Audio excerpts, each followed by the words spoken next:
Look at this. It says the end term of a sequence is given by this, where A and B are constants.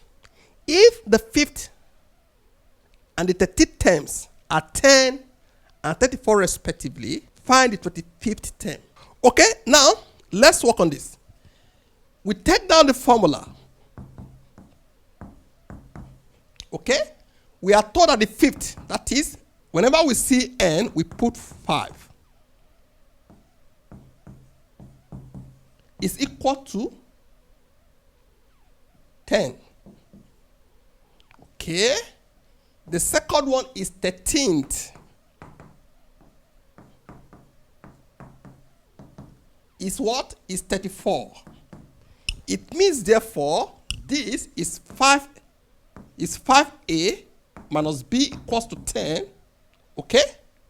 This is 13a minus b equals to 34. Okay. Now that we know this, we can use simultaneous equation to work on this. We're going to say the first one minus the second one. Put minus here. 5a minus 13 will give us minus 8a. Okay? This is minus b. Minus b will give us 0.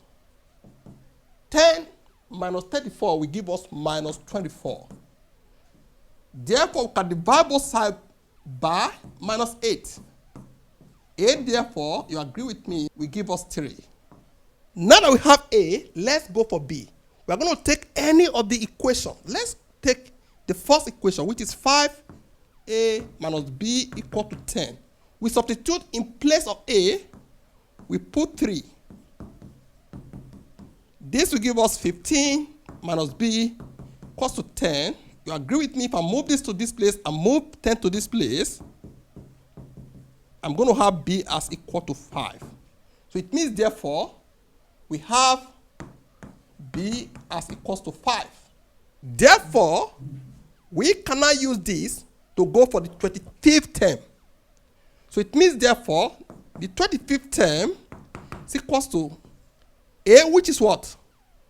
3, multiplied by n, which is 25, minus b, which is 5.